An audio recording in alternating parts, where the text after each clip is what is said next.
J'ai construit ce petit meuble, pourquoi? Pour mes semis, à moins de 5 euros. Et on va détailler le prix en fin de vidéo, comment je m'y suis pris. Mais on va surtout montrer maintenant les fonctionnalités, pourquoi je l'ai construit et l'intérêt finalement, le gain. On cherche toujours un gain. Donc vous êtes sur Chaîne Potagère et aujourd'hui je vais vous présenter ma nouvelle construction. Voilà, pour les semis. Alors cette construction je l'ai réalisée il y a à peu près une semaine et demie, quelque chose comme ça. Ce petit bricolage je l'ai réalisé il y a à peu près une semaine et demie. Bon, c'est une petite construction classique, vous voyez. Donc ossature bois, donc pour isoler un maximum. Vous voyez, c'est du bois d'à peu près 1,5 cm pour ceux qui veulent la réaliser de nouveau. Et en fait, vous voyez qu'il y a il y a un petit jour en fait ici.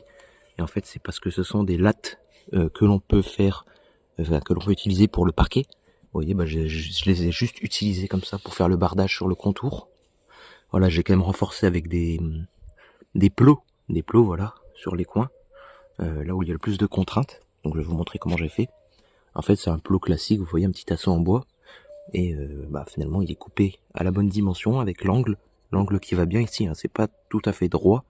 Il y a un petit décalage et ça permet vraiment d'avoir un plot qui est finalement qui épouse le toit, la toiture qui a été réalisée. Voilà, également en bois.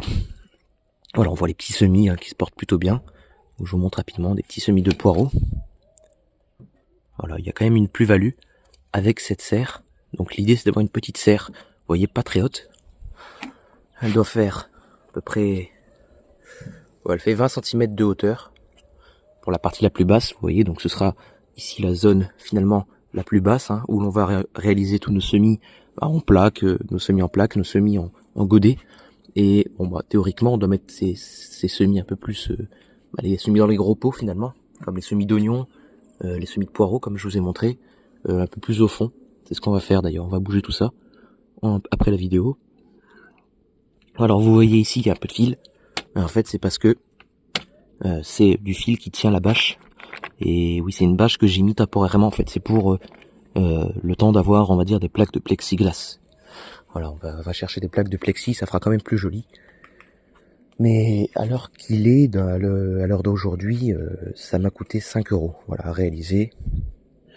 Alors qu'est-ce qu'on peut dire de plus? Finalement c'est une construction mobile. Vous le voyez, c'est pas posé. Hop, c'est sur roulette. Bon, j'arrive pas très bien à le bouger parce qu'il y a des briques un peu partout. Parce qu'en ce moment je mets un voile d'hivernage la nuit. Vous voyez, il est là-bas, le voile d'hivernage.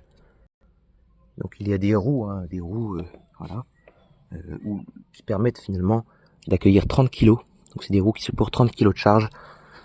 Finalement avec le bois, déjà le bois humide en lui-même, je veux bien croire qu'on est proche de, je dirais, un bon 20 kg sûr.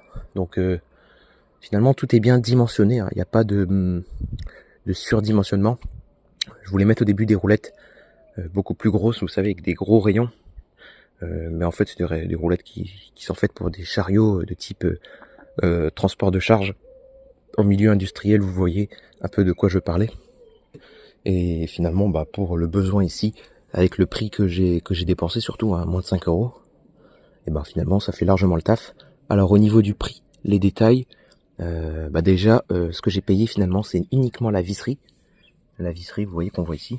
Voilà, il y a des vis un peu partout que j'ai dû acheter. Voilà une petite boîte de 40 vis. Quand même des vis avec un traitement zinc dessus. Ouais, parce que en fait je me dis je vais peut-être le garder plusieurs années ce caisson. Même si le bois n'est pas de la meilleure qualité, on va reparler de ça. Finalement, je vais quand même essayer de le garder un moment. Le deuxième poste des dépenses, ce sont du coup ces roulettes. Voilà, j'en ai eu pour 3 euros. Que 3 plus 2, ça fait 5. Donc c'est largement suffisant pour cette petite réalisation. La bâche, je l'ai eu gratuite. Enfin, c'est la bâche que je me sers dans les jardins. Voilà, on va en reparler. Et finalement, le bois, donc la structure principale, ça je ne l'ai pas payé. Pourquoi? Parce que c'est du bois de construction que j'avais dans le coin de mon jardin. Et donc c'est du bois de récup que je n'ai pas payé.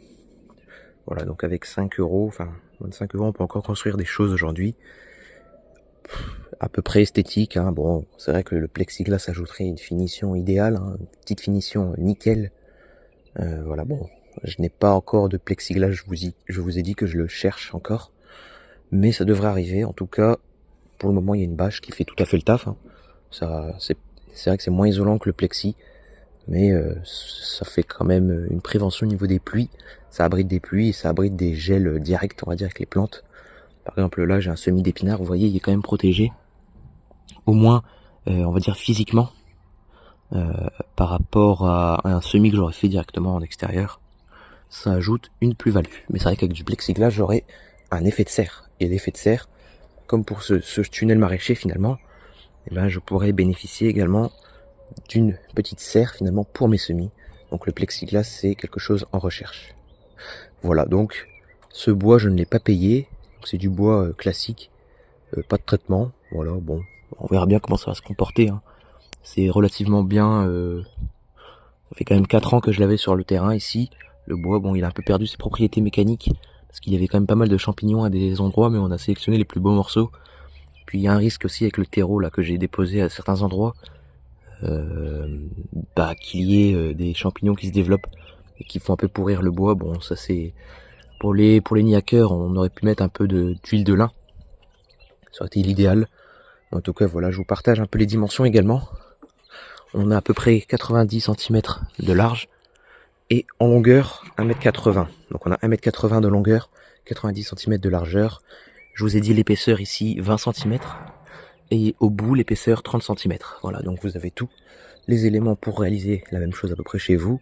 Si vous voulez avoir la même chose, je vous fais une petite vue générale.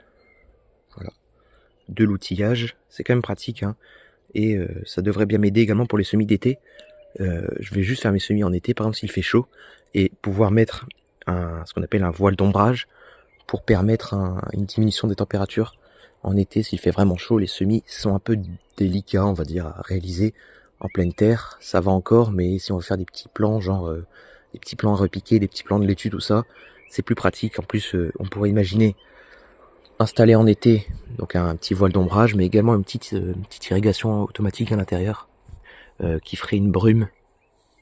Ça s'appelle des tuyaux qui font des brumes, enfin des brouillards quoi, des brouillards humides qui rapportent de l'humidité dans l'air et qui permettraient une meilleure croissance des plantes en été. Bon, ça ce sont des pistes d'amélioration que je vous donne, hein. Donc le plexiglas, la micro-irrigation. On pourrait également s'amuser à balancer des tapis chauffants là-dedans, oui c'est possible, parce que comme on a du bois finalement qui est plutôt bien fixé sur chaque côté, hein, il n'y a pas trop de jour, hein, vous le voyez, plutôt correct.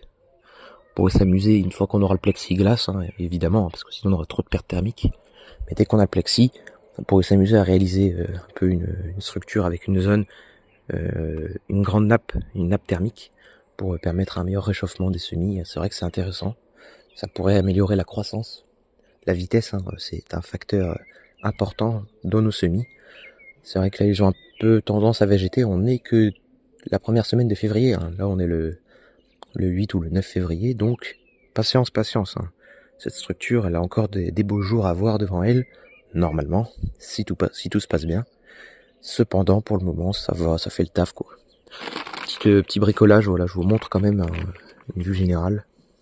Donc le petit fil, là, c'est du petit fil nylon classique, hein. Vous le voyez, pour tendre la bâche.